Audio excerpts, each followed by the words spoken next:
본문 말씀 우리 오늘 로마서 2장 17절까지 왔습니다. 17절에서 29절까지 말씀 우리 함께 집중해서 들어보도록 하겠습니다.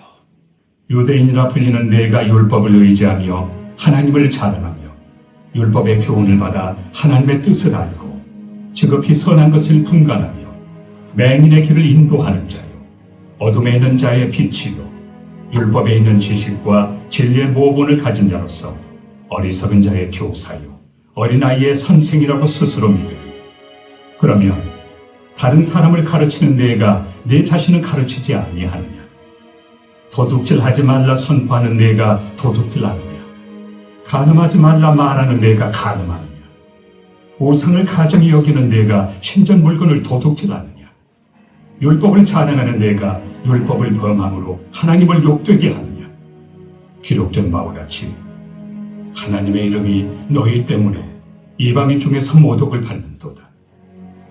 내가 율법을 행하면 할례가 유익하나 만일 율법을 범하면 내 할례는 무할례가 되느니라. 그런즉 무할례자가 율법의 규례를 지키면 그 무할례를 할례와 같이 여길 것이 아니냐. 또한 본래 무할례자가 율법을 온전히 지키면 율법 조문과 할례를 가지고 율법을 범하는 너를 정죄하지 아니하겠느냐. 무릇 평년적 유대인이 유대인이 아니요 평년적 육신의 할례가 할례가 아니니라. 오직 이면적 유대인이 유대인이며 할례는 마음에 할지니 영에 있고 율법 조문에 있지 않는 것이다. 그 칭찬이 사람에게서가 아니요 다만 하나님에게서니라. 아멘. 우리 오늘 본문 17절에서 바울이 누구를 향해서 이야기하고 있는지를 아주 잘 알 수가 있습니다. 그들은 누구입니까? 유대인들이었어요. 성경을 알아요? 하나님도 믿습니다. 종교적인 사람들이에요. 유대인들에게 말하고 있습니다. 바울은. 여러분, 우리가 로마서 1장 끝부분에 나오는 제목들을 우리가 봤습니다. 그러면서 아마 그 유대인들은 이렇게 생각했을 겁니다. 나는 그들과 같지 않다. 난 그런 사람이 아니다. 라고 생각하는 사람에게 바울은 지금 이 로마서 서신을 보내고 있다는 것입니다. 따라서 17절에 바울이 말한 유대인이라 불리는 이라는 부분이 있거든요. 여러분 이것은요 바울이 지금 고의적인 선동을 하고 있는 거예요. 유대인이라 불리는 너희들 말이야 너희들 이러면서 그들을 선동하는 고의적 표현에 가깝다는 것입니다. 여러분 신실한 유대인들이 만약에 이 구절을 듣는다라고 한번 생각해봐요. 바울에게서 그들은 바울에게 어떻게 나한테 그런 말을 할 수가 있어 이런 식으로 반문할 것입니다. 여러분 하지만 우리가 오늘 또한 생각해야 될 건 뭐냐면 오늘 이 본문을 읽는 그리스도인들에게도 바울은 이야기하고 있다는 겁니다. 유대인이라 불리는 이 아니라 너희가 그리스도인이라고 불리던 자들이더냐. 너희가 그리스도인이냐. 너희가 그리스도인이면서 이렇게 말하고 있다는 거예요. 여기 17절에 유대인 대신에 그리스도인을 넣어서 읽어보시거나 여러분들의 이름을 한번 넣어서 읽어보시면 이 구절이 아주 설득력 있게 다가올 것입니다.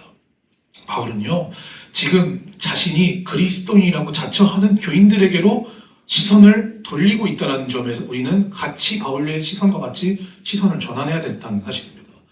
바울은 이렇게 말하고 있어요. 괜찮다고 착각하지 마십시오. 당신이 정말 그리스도인입니까? 그렇다면 이런 식으로 우리에게 말을 거르고 있다는 겁니다. 여러분, 이 장의 나머지 부분에서 바울은 자신이 말하고 있는 사람들이 도덕적으로 문제가 없고 율법도 진지하게 받아들이고 있다고 말하고 있어요. 그들을 향해서 말하고 있습니다. 도덕적인 사람들, 율법적인 사람들, 율법을 진지하게 받아들이는 사람들, 종교적으로 할례를 받은 사람들, 그리고 열심히 있는 그 사람들, 하나님께 대하여 하나님을 사랑한다는 그 사람들. 여러분 사람은요 되게 두 부류로 나뉘거든요. 한번 생각해 보자고요. 종교적인 열심이 있지만 이런 부류는 보통 도덕적인 부분에 있어서는 덜 민감합니다. 근데 또 다른 부류가 있어요. 그 사람들은 도덕적으로 굉장히 민감합니다. 예. 하지만 종교적인 열심은 덜한 경우가 있더라는 거예요. 여러분 하지만 유대인들은요 이 두 가지에서 거의 모두 완벽을 추구하는 사람들이었다는 것이죠. 유대인들은요 종교적으로나 도덕적으로나 어떤 누구보다 남다른 열정을 가지고 있었던 자들이라는 겁니다. 하지만 우리가 지금 이 시간 생각해야 될 건 그렇다고 해서 그들이 결코 의로워졌던 건 아니라는 거예요. 먼저 바울은요, 유대인의 삶에 드러나는 도덕적 선함과 관련해서 얘기하고 있다는 겁니다. 그들이 과연 선했나? 종교적이라고 하는 그들이 과연 선했나? 그들이 자랑스러워하는 6가지를 17절부터 19절에 나열하고 있는데 그들은 무엇을 자랑스러워 여겼습니까? 그들은 왜 어째서 도덕적으로 열심을 가졌습니까? 그들은 어째서 종교적으로 열심을 가졌습니까? 자랑스러워했기 때문이에요. 뭘요? 유대인이라 불리는 사람들. 그들은요, 자기들의 민족성을 사랑하는 사람들, 내가 율법을 의지하여. 그들은요, 하나님께서 신의 산에서 그들에게 율법을 줬다는 것을 굉장한 자부심으로 여기던 사람들입니다. 또 하나님을 자랑하며 하나님께서 이스라엘을 선택하셨다는 것, 그래서 당신의 백성으로 삼으셨다는 것 자체를 자랑스러워 여겼다는 거예요. 또한 그들은 어떤 자들입니까? 율법의 교훈을 받았던 자들입니다. 율법을 소유했을 뿐 아니라 율법에 정통했었던 자들이에요. 율법을 인용할 줄 알았고 상호 참조할 수 있었고 그리고 그 세부 사항까지 자세히 알고 있었던 자들이 누구입니까? 지금 바울이 말하고 있는 유대인들이라는 겁니다. 특히 다른 사람들과 비교해서 자신들이 율법을 지키는 자들이라고 생각하고 내가 그만큼 다른 사람들보다 하나님을 기쁘시게 하는 자들이라고 생각했다는 것이죠. 또한 맹인의 길을 인도하는 자유라는 말처럼 우상숭배에 빠진 사람들이, 세상의 이교도들이 혹은 믿지 않는 사람들이 볼 수 없는 무언가를 자신들은 보고 있다라는 것을 자랑스러워 여겼던 자들이 유대인들이라는 것입니다. 그래서 그들은 율법에 관한 지식을 많이 전파하려고 했던 자들이에요. 네. 이렇게 6가지를 열거하면서 바울이 뭐라고 얘기하고 있는 겁니까? 그래서 그들이 유대인이라는 게 잘못됐다는 게 아니거든요. 네. 그들이 예를 들면 율법을 가진 것 자체를 지금 잘못으로 삼고 있지 않는다는 거예요. 바울은 문제는 따로 있다는 거예요. 무엇입니까? 17절에 명시되었듯 그들은 자랑을 일삼는 사람들이었다는 거예요. 그것이 아무리 율법에서 나온 자랑이었을지라도 하나님을 안다는 자들, 율법을 안다는 자들, 하나님 말씀을 들었다는 자들, 하나님을 사랑한다는 자들의 마땅한 태도가 자랑일 수 없다는 것을 바울은 지금 바라고 있다는 겁니다. 그건 책망받을 일이었어요. 그래서 책망하고 있다는 거예요.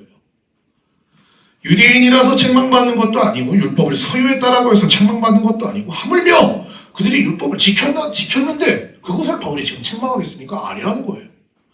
문제는 뭡니까? 유대인들 자신들의 민족에 대한 태도를 지금 문제 삼고 있는 것입니다. 도덕성, 그들이 가진 도덕적 선함에 대한 그들의 태도가 무엇이었습니까? 자랑이었다는 거예요. 여러분 삶에 자랑이 있으십니까? 자랑 어떻게 생각하십니까? 자랑할 수 있는 거죠. 자랑하십니까?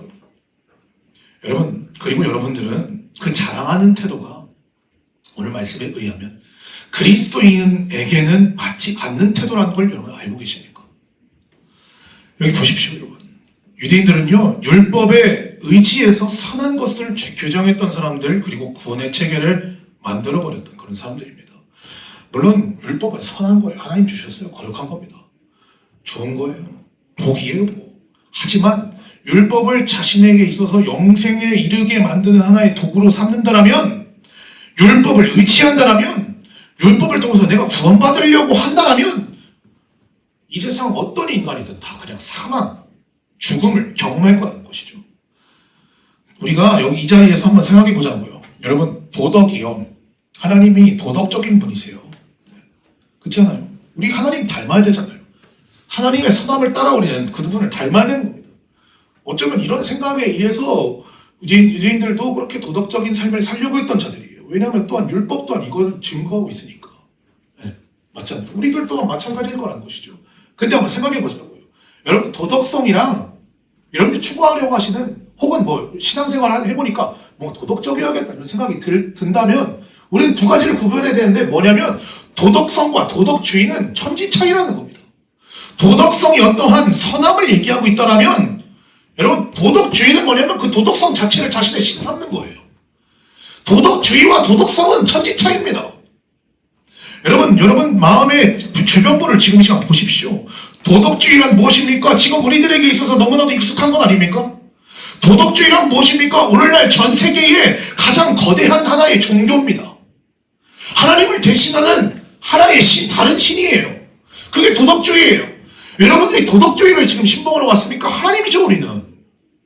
구분해야 된다는 것이죠. 오늘날 전 세계에서 가장 거대한 종교, 도덕주의. 그걸 신봉하는 자들, 도덕주의자. 복음은요, 우리를 도덕주의자로 만들지 않는다는 거. 여러분, 이 도덕주의자들은 어떻게 생각합니까? 자신을 다른 사람들과 늘 비교하는 데에 자신의 가치를 발견하는 사람들이에요. 거기에 대해 정체성을 둡니다. 예. 그리고 그렇게 비교를 해봤을 때 내가 다른 사람보다 뭔가 뛰어나고 우월한 감정이 든다면 곧장 어떻게 합니까? 이렇게 결론 내립니다. 하나님이 계신다면 나를 용납해 줄 거야. 나 이 정도면 구원받어. 저 사람은 구원 못 받지. 난 꽤 괜찮은 사람이야. 이렇게 결론 내는 게 뭐라고요? 우리가 이렇게 신앙생활하면 안 된다고요. 여러분, 이것은요 도덕주의예요. 다른 식을 섬기고 있는 거예요. 바울이 때리는 핵심은 그러니까 이겁니다. 율법이나 도덕주의와 같은 정신이 자신이 세운 정체성이 되거나 자기 확신이 되거나 자기 규정이 된다면 그것은 마치 자기 갑옷처럼 작용한다는 거예요. 복음이요, 사탄이 교묘하게 우리를 이끌고 가서 어떻게 만드냐면 도덕주의자로 만들어 놓고 너 하나님 잘 섬긴다고 칭찬해 준다는 것입니다. 악한 영들이.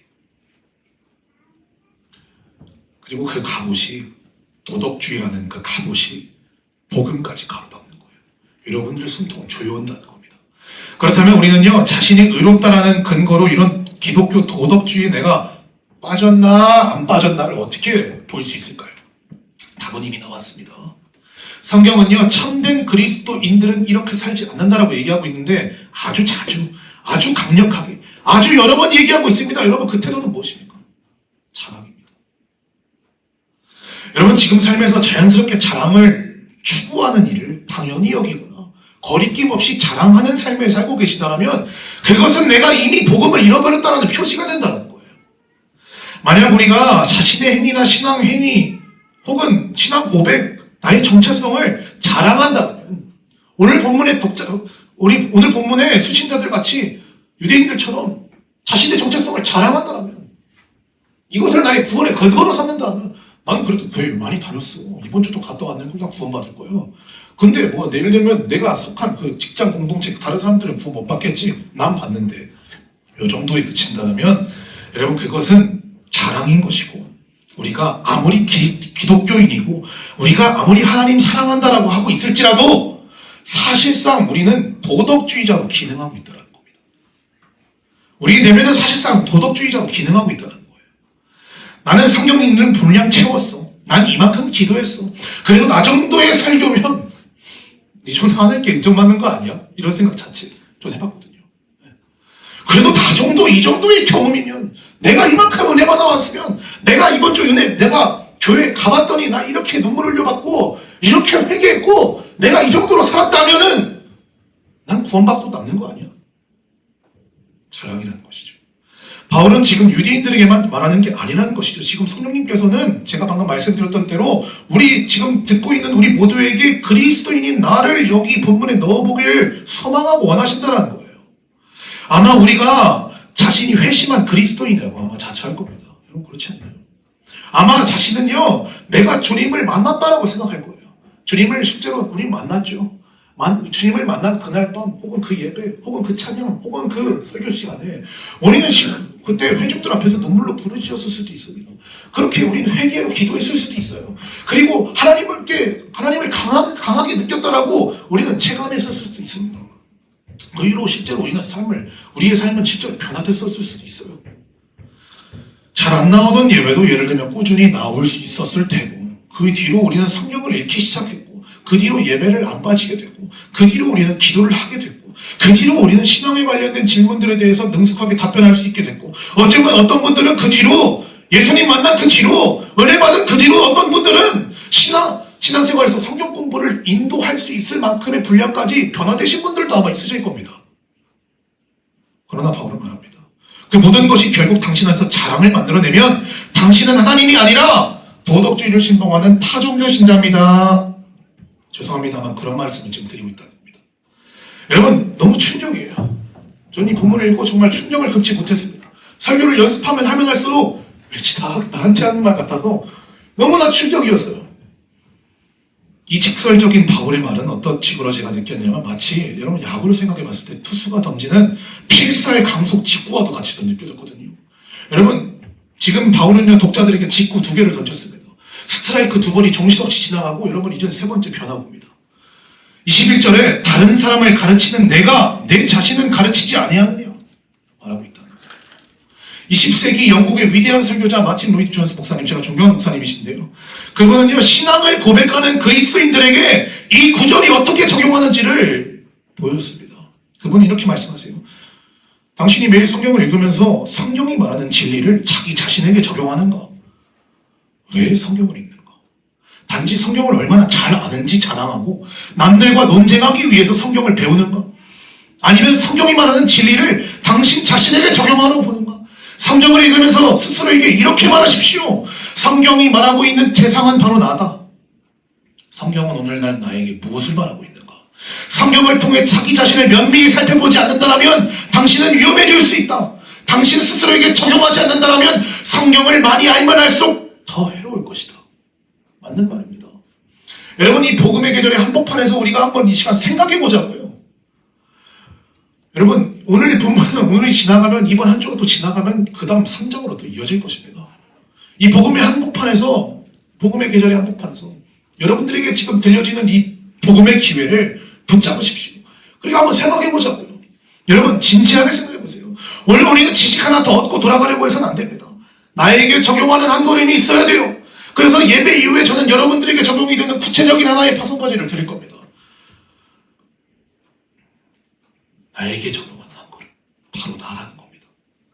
우리는 기독교적인 신앙의 생활에 더 깊이 들어가고 교회 생활에 더 많이 관여하면 할수록 로이드 존스 목사님이 말씀하신 말씀에 주의를 기울여야 되는데, 여러분들은 다른 사람에게 설교하기 전에 여러분 스스로에게 설교하고 계십니까?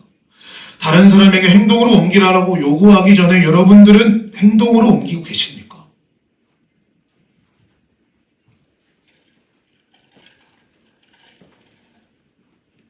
바울은요, 자신만만한 도덕적인 유대인들이 자신이 가르친 것을 행동으로 옮기지 않는 이 세 가지 증거를 보여주고 있습니다.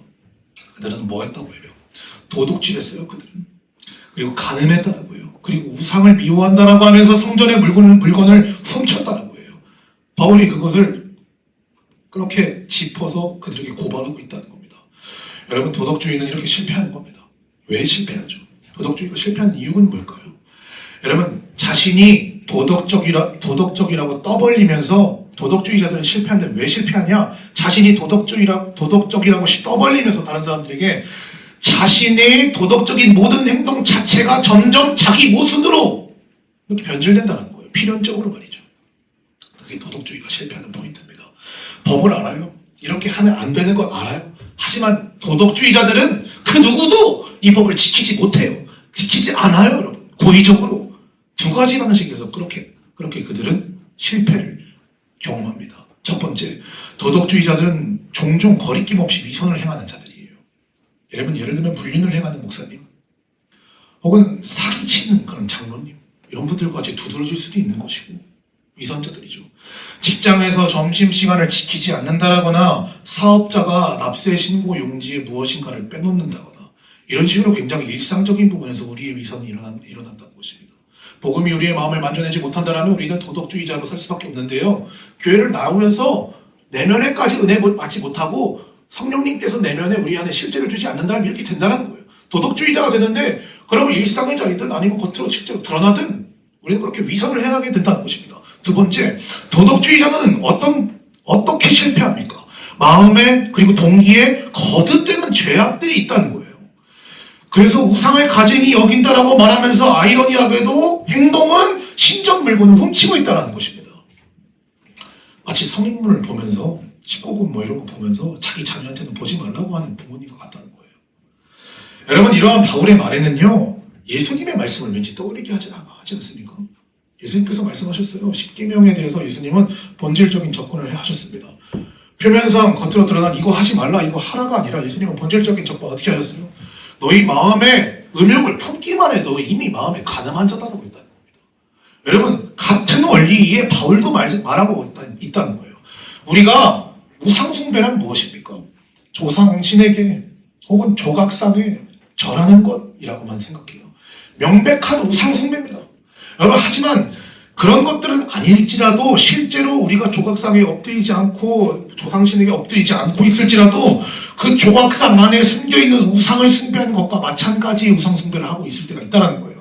권력, 안락, 명예, 자신의 소유물, 쾌락, 지배욕 이런 것들을 자신이 살아가는데 없어서는 안 될 걸로 붙드는 그 자리가 바로 여러분 가서 조상신에게 절하고 가서 조각상에게 절하고 하는 거랑 똑같다는 것입니다. 똑같은 우상숭배죠. 여러분 만약 같은 맥락에서 우리가 종교 자체를 나의 우상 삼을 수도 있다는 거예요. 종교 자체를 나의 구원자라고 삼는다면 같은 명령을 어기는 거예요. 왜냐하면 이교도의 신전에 있는 조각상을 가져다가 이름만 도덕성 혹은 종교 혹은 나의 인정, 사람의 인정받기 원하는 마음 혹은 자기 권력욕으로 바꿔서 그것들에 절하고 있기 때문이라는 것입니다. 여러분 우리는요 자신의 출세나 자신의 명령이나 자신 내면에 도사리는 어떠한 욕구들 혹은 성적인 타악 욕구들 이런 것들을 기리기 위해서 얼마든지 종교성을 이용할 수 있어요. 얼마든지 종교성을 이용할 수 있어요. 그리고 그 종교성 자체를 우상으로 삼을 수도 있는 것입니다. 그것이 우리가 신앙생활할 때 범하는 도덕주의의 실패라는 겁니다. 그렇다면 여러분 우리의 믿음이 공허하고 죽었고 하나님의 심판 아래 있는 것이 아니라고 어떻게 말할 수 있습니까? 여러분 교회 다닌다라고 하면서 이렇게 성령님께서 주시는 내면의 실제 가운데 우리가 있지 않는다면 우리는 여전히 믿음이 공허하고 죽은 상태입니다. 하나님의 심판 아래 있는 것입니다. 우리는 아까 예수님의 보혈에 대한 찬양을 했어요. 하지만 이것이 여러분 내면에 실제로 그것이 느껴지지 않는다면 이것이 실제 여러분들이 붙들 만한 뭔가가 없다면 이것이 하나의 정보로 그치고 돌아가서는 예수 피는 뭔들 내 피 흘리는 거 아까워하고 내가 고난받는 거 힘들어하고 예수 피 붙들 줄 모르고 실제로 예수 피의 능력을 경험하지 못하고 그것에 대해서 누리지 못하고 불신앙을 행하고 그리고 특정 지점에서 인생의 어려운 지점에서 신이 찾아올 때 하나님이 아니라 예수 피가 아니라 예수 피의 공로가 아니라 내 공로, 내 힘, 내 의지, 내 주권, 내 판단, 내 권리 의지하려고 한다면 예수 피 실제로 안 되는 거거든요. 하나님의 진노 아래 우리는 있다는 표예요. 여러분 이 말씀은 이렇게 불편하게 만들어요. 우리를 몰아붙이는 것만 같습니다. 바울은 우리들에게 두 가지 지표를 지금 제시해주고 있거든요. 여러분 어떤 두 가지 지표입니까? 첫 번째 하나님의 말씀을 이론으로만 받아들이는 입장을 지금 허물어뜨리고 있다는 것입니다. 이론으로만 받아들이지 말라는 거예요. 이것이 21절에서 다른 사람에게는 가르치고 있지만 정작 자기 자신에게는 가르치지 않는 태도를 일컫는 그 말씀이라는 것입니다. 도덕주의자들이나 메마른 정통주의자들, 그리스도인이라고 말하는 자들, 그러면서도 불구하고 진리에 대한 개념은 사랑하지만 그것으로 자기 자신이 결코 새로워지지도 않는 그들, 예배는 드렸지만 은혜를 받았다고 했지만 오늘 예배 참석 잘했다고 했지만 그것으로 전혀 새로워지지 않고 있는 자들, 그들은요 설교나 성경 본문을 이용해서 다른 사람의 잘못을 너무나도 잘 판단하는 자들이에요. 이 사람은 이래서 잘못했고 이 사람은 오늘 예배를 늦었고 이 사람은 저래서 뭔가 문제가 있고 이 사람은 이래서 한계가 있고 하지만 정작 그것을 잘하면서도 자기 자신에게 그것을 대입하여서 자신의 잘못을 깨닫는 일은 극히 드물다는 거예요. 그러나 여러분 참된 그리스도인이란 무엇입니까? 성경을 운동력 있고 살아있는 것으로 받아들이는 자들입니다. 먼저 본인이 경험하는 자들이에요. 성경 말씀을 듣거나 보게 되면 죄를 깨닫게 되고 자기 자신이 위로를 받고 설레고 누그러지고 마음이 철렁해지고 마음이 고양되는 자들이 참된 그리스도인이라는 거예요. 바울은 이 시간 스스로에게 물어보라고 우리들에게 재촉하고 있다는 것입니다. 난 어떠한가? 난 나 자신을 가르치고 있는가? 두 번째 표지입니다. 이것을 경계하라는 거예요. 우리 안에 도덕적 우월성이라는 자랑이 자리 잡혀 있진 않는지 돌아보라고 하나의 표지로 지금 바울이 우리에게 말하고 있다는 것입니다. 한번 생각해 보십시오. 만약 자신이 영적인 성취나 지난날의 신앙생활의 성취나 지난날의 나의 어떤 도덕성에 내가 의존하고 거기에 의지하고 있다면 영적으로 실패한 사람들을 어떻게 봅니까? 내려다보는 거예요. 내려다보는 거. 자랑하는 겁니다. 영적으로 몸부림치고 있는 사람들을 향해서 그들은요 냉담한 태도로 아마 검증만 할 거예요. 그리고 최악의 경우에 그들을 정죄까지 몰아갈 것입니다. 그리고 영적으로 분투하고 있는 사람들을 격려하기나 기운을 북돋아주기는커녕 여러분 그들에게 험담을 퍼뜨려서 자신이 그들보다 더 나아지려고 할 것이라는 겁니다. 사람들이 자신의 어려움을 나와 나누려고 하지 않다거나 다른 사람들이 나의 문제를 지적할 때 내가 극히 방어적이라고 한다면 내가 지금 이런 상태에 있다는 표지거든요. 돌아보십시오, 여러분.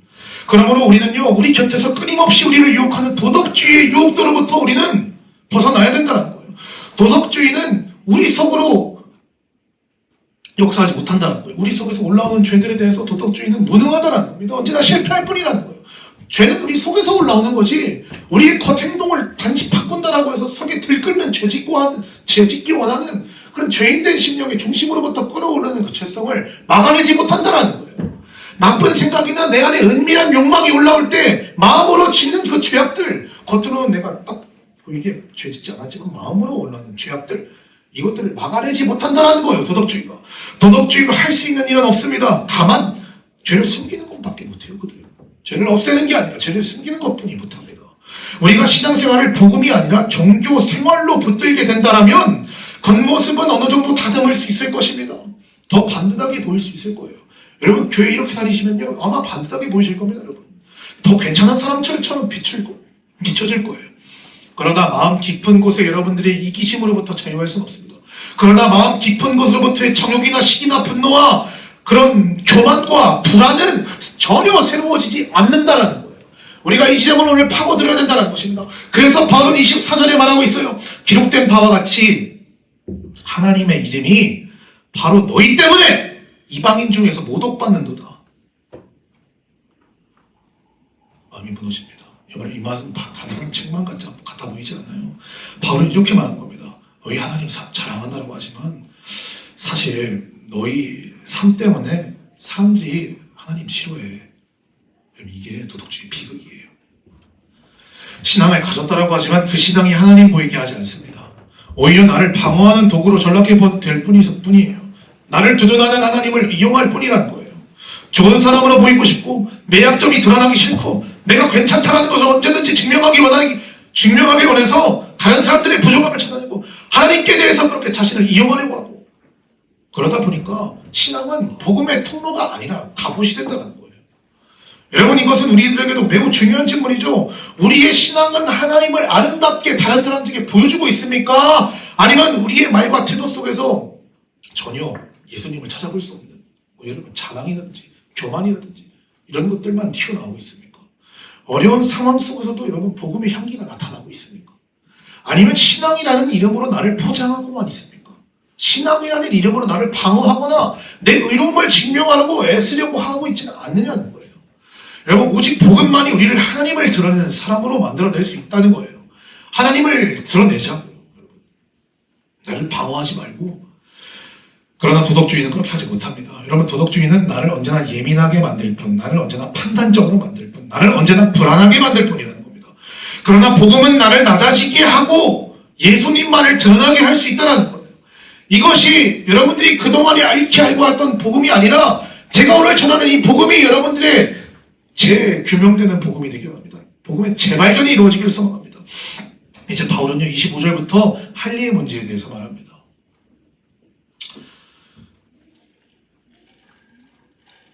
할례란 무엇입니까?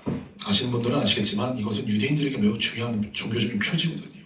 하나님께서 이것이 나와 언약을 맺었다는 증거 중에 하나의 표입니다. 하나님은 자기 백성과 언약을 맺기 위한 표시로서 할례를 유대인들에게 주셨거든요. 하지만 이 거룩한 표지, 하나님께서 행하신 하라고 하신 명령하신 할례라는 그 표지 또한도 어느 순간 유대인들에게 뭐가 됐어요? 자랑이 됐습니다. 도덕주의가 됐어요. 할례 자체를 숭배하는 자들이 됐어요. 그들은 나는 할례만 한 사람이다. 나 언약 백성이야. 나 하나님께 속한 사람이야. 그런데 바울을 묻는다라는 거예요. 그 표지가 너희를 구원했냐? 그 표지가 정말 너를 변화시켰냐? 오늘 우리들에게 바울은 같은 질문을 던지고 있습니다. 난 교회 다닌다. 나 직분이 있다. 나 침례받았어. 나 오래 믿었다. 물론 여러분, 이것들은 너무나도 귀한 것들이죠. 하지만 여러분들이 침례받았다는 것이, 여러분들이 오래 기도했다는 것이, 여러분들이 오래 이 기독교 생활을 오래 했다는 것 자체가 여러분들을 구원하지 못한다는 거예요. 여러분들의 마음을 변화시키지 못한다는 거예요. 삶에서 그것들이 여러분들의 열매를 만들어내지 못한다는 것입니다. 그것 자체가 우리를 구원해주지 못한다는 거예요. 제가 지금 침례가 중요하지 않다는 말을 하고 있는 겁니까? 아니란 겁니다. 여러분, 교회 생활이 의미 없다고 하는 겁니까? 아니란 거예요. 문제는 표지가 실제를 대체할 때 일어나는 거예요. 외적인 표지는 너무나도 많습니다. 무화과 나무 앞에 예수님께서 가셨을 때 나뭇잎만 무성했어요. 열매는 없다는 거예요. 표지는 분명해요. 여러분, 표지, 외적인 표지 막 교회 맨날 나와요. 심지어 방언도 받았어요. 기도도 열심히 하는 것 같아요. 근데 내면이 생명이 없으면 우리는 필연 도덕주의자로 살아갈 수밖에 없다는 거예요. 안 그러고 싶어도 이거 못 바꿔요, 여러분. 어떡할 건데요, 여러분? 내면에 생명이 없으면 외적인 표지만 무성한 나물린 무성한 그런 무화과 나무가 된다는 거예요. 로이드 존스 목사님은 이런 성경의 근본 가르침에는 동의하고 있지만 만약에 그 사람이 그 진리가 마음속에서 실제 변화를 일으키지 못하는 그런 사람이라면 이런 상태를 가르쳐서 죽은 정통주의라고 불렀다는 것입니다. 로이드 존스님의 책 부흥이라는 책에서 분명히 그분은 이렇게 설명하고 계세요. 죽은 정통주의다. 죽었다 라고 얘기하고 있어요. 겉은 정통인데 겉은 오래 교회 다녔다는 건데 겉은 거룩해 보이는데 죽었다는 거예요. 죽은 정통주의로는 겉으로는 기독교로 보입니다. 교리도 알아요. 예배도 들어요. 신앙적인 언어도 사용합니다. 하지만 그 말씀과 진리가 마음을 뚫고 들어가지 못하고 있다는 거예요. 죄를 깨뜨리지 못해요. 그 사람의 중심까지 이르지 못해요. 그 사람이 끝까지 붙들고 놓지 않고 예배를 100번 수천 번 들어도 놓지 않고 있는 그 우상의 자리까지 말씀과 진리가 파고들지 못하고 있는 상태, 죽은 정통주의라는 것입니다. 자기 의가 무너지지 않는 거예요. 그 사람들은 하나님 앞에서 전혀 자신이 새로워짐을 경험하지 못하는 사람들입니다. 여러분, 결국에 그들은요 그냥 진짜 껍데기만 되는 거거든요. 껍데기. 그래서 껍데기 신앙이라고 하는 거예요. 이걸 보고 생명이 아니라 껍데기 종교가 되는 겁니다. 종교 생활이라고도 할 수 있죠. 이때 사람은요 자꾸 어떻게 됩니까? 껍데기밖에 없어요. 어떻게 하면 속이 폈습니다. 껍데기밖에 없으니까 뭐 붙잡을 게 없습니다. 예배를 드렸어요. 뭔가 은혜 받은 것 같아요. 새롭게 깨달아진 것 같아요. 그리고 일상으로 돌아가요. 능력이 없습니다. 뭔가 맥락이 없어요. 삶을 살아갈 힘이 안 나요. 내가 신앙적으로 살 수 있을까? 일상으로 돌아가면 상수만 푹푹 나올 뿐입니다. 슬퍼요. 또 때로는 심지어 우울합니다. 원망까지 찾아와요. 여러분, 그럴 때 붙잡을 것 없어서 어떻게 되는 줄 아세요? 자꾸 다른 것 붙잡게 되는 겁니다. 어떤 사람은 신학적인 정확성을 가지고 이걸 붙들려고요. 내면에 뭔가 없으니까. 또 어떤 사람은 강한 체험이나 감정을 어떻게든 느끼기 위해서 어떻게 기도를 열심히 하는 그런 사람들 좀 많이 봤습니다. 또 어떤 사람은 예배 형식이 똑발라야 된다. 이래가지고 고집을 부리시는 분들이 있어요. 예배가 아름답지 못했기 때문에 내가 이렇게 침체를 겪는 것이다. 이렇게 다른 핑계 삼아 그렇게 사는 분들 좀 많이 봤어요. 저도 그랬던 사람이고요. 그런 식으로 뭔가 붙잡을 게 없기 때문에 그냥 껍데기만 있기 때문에 내면에 뭔가 붙잡기 위해서 자꾸 이런 식으로 만들어내는 거예요. 다른 것들을. 의지처들을 만들어내는 겁니다. 그래서 뭘 하려고 하는 거죠. 결국에 내가 좀 괜찮은 사람이라는 걸 증명해보기 위해서. 물론 바른 교리, 도덕적 성실함 다 중요합니다. 믿음의 기도, 은혜 받는 거, 복음에 감동받는 거, 아름다운 예배 속에서 아름다움을 내가 만끽하는 거 너무 중요하죠. 모두 귀합니다. 그러나 그것들이 오직 그리스도 안에서만 주어지는 의를 대신하는 순간에 좋은 것들조차 죽은 행위가 되면 심지어 유상 숭배가 되는 겁니다.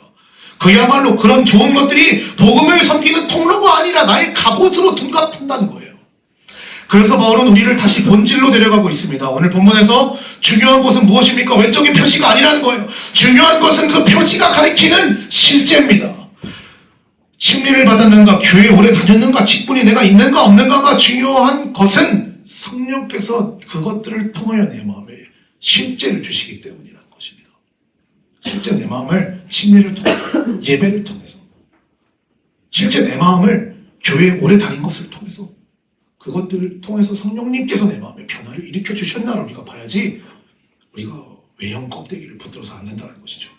여러분, 바울은 이것을 무엇이라고 얘기합니까? 육신적 할례와 무엇을 구분하고 있어요? 마음의 할례를 구분하고 있다는 거예요. 마음의 할례란 무엇입니까? 하나님 앞에서 마음이 부드러워지는 것을 이야기해요. 이것은 말씀 앞에서 자기를 숨기지 않게 되는 것을 이야기합니다. 죄가 드러날 때 변명만 하지 말고 다시 주님께로 돌아가는 것을 이야기해요. 마음의 할례는 거예요.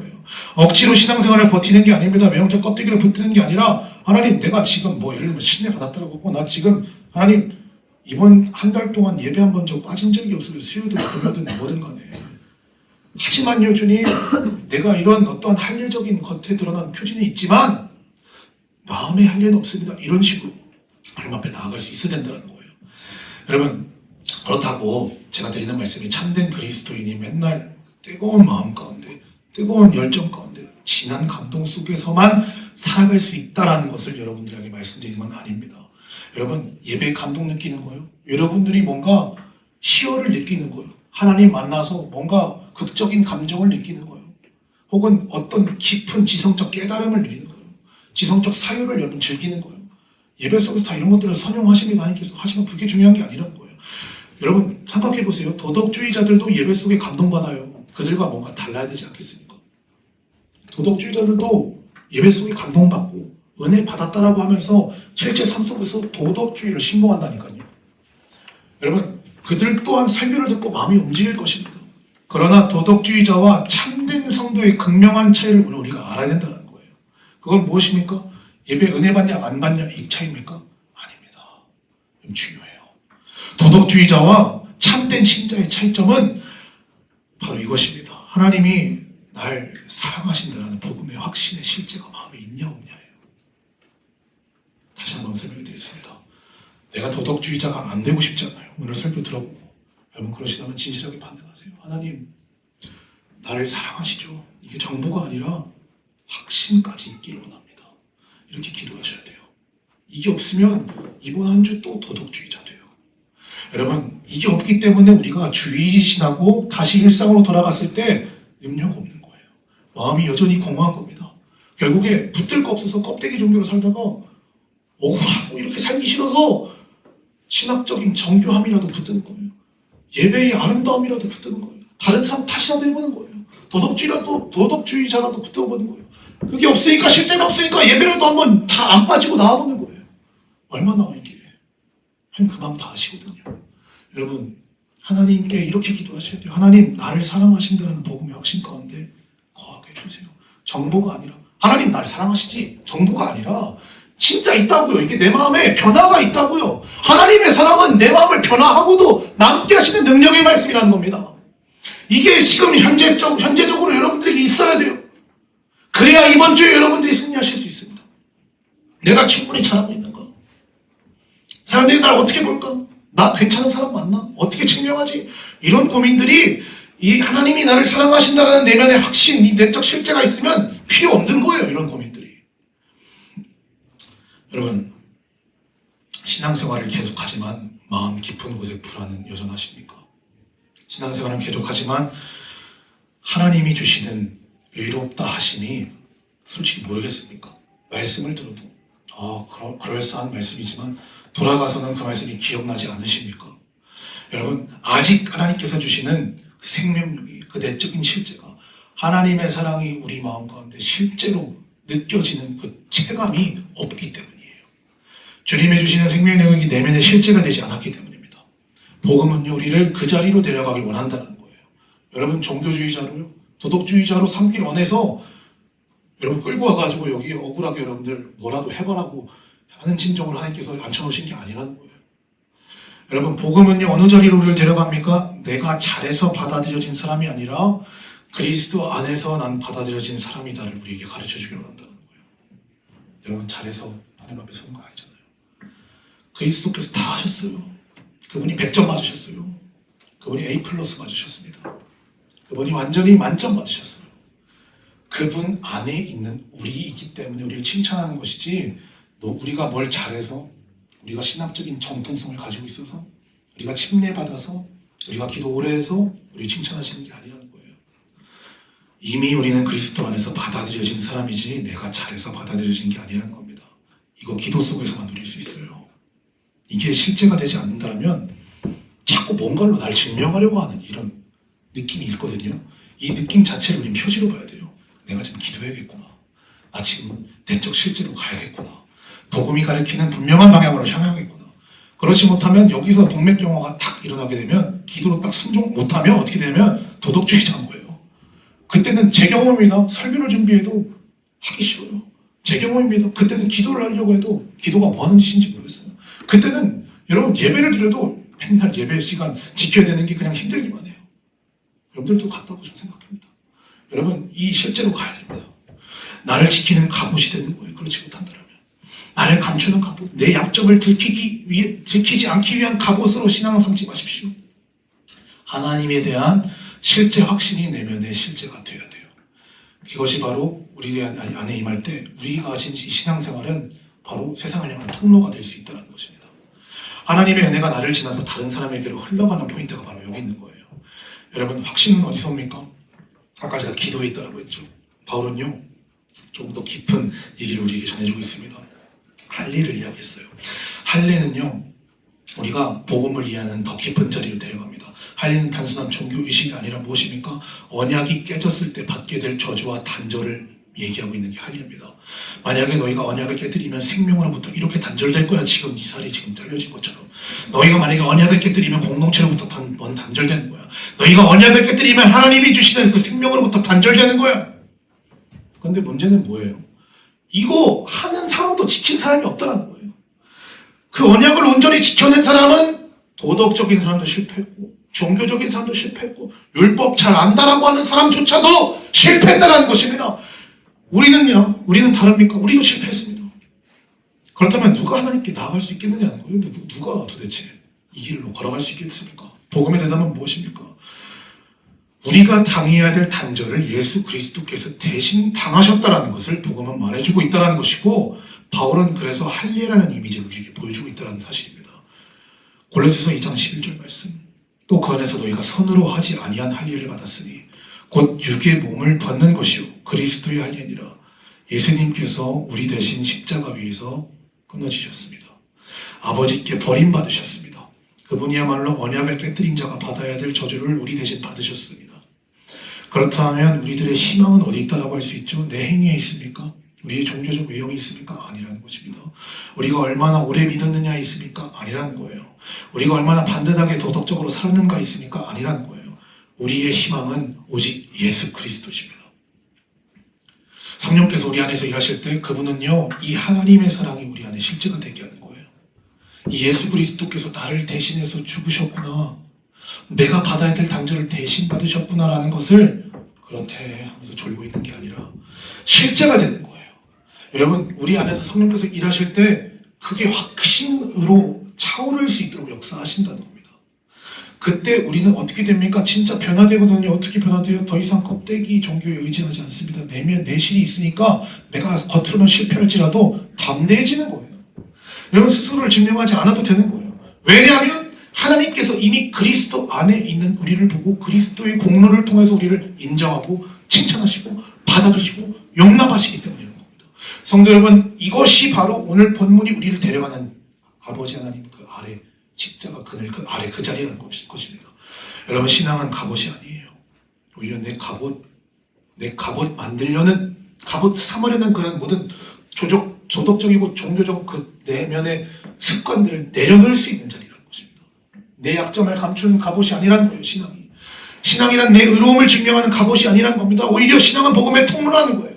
내가 받은 은혜를 흘러가게 하는 통로라는 거예요. 내가 용서받은 자를 자임을 알기에 다른 영혼 또한 용서할 수 있는 통로라는 겁니다. 내가 정죄가 아니라 은혜로 구원받은 자이기 때문에 누군가를 다시 살려낼 수 있는 통로가 된다는 거예요. 내가 그리스도 안에서 받아들여졌음을 알기 때문에 더 이상 나를 방어하지 않고 예수님을 다른 사람들에게 드러낼 수 있는 통로가 된다는 거예요. 그러므로 오늘 우리는 이 말씀 앞에서 스스로에게 한번 물어봐야 됩니다. 나는 단지 그리스도인이라 불리는 사람입니까? 아니면 정말 그리스도께 속한 주 안에 있는 자입니까? 나는 신앙을 감추는 갑옷으로서 삼습니까? 아니면 예수님을 드러내는 통로로서 신앙생활 하십니까? 우리 기억합시다. 신앙생활은 우리를 자랑하는 사람으로 만들지 않습니다. 그건 우리의 본분이 아니에요. 그리스도께 붙은 사람, 겸손으로 우리를 이끌어낸다는 거예요. 겸손이요? 우리 스스로 할 수가 없어요. 성령 주시는 실제가 기도 안에 발견되어야 됩니다. 이거 오늘 얻고 가세요.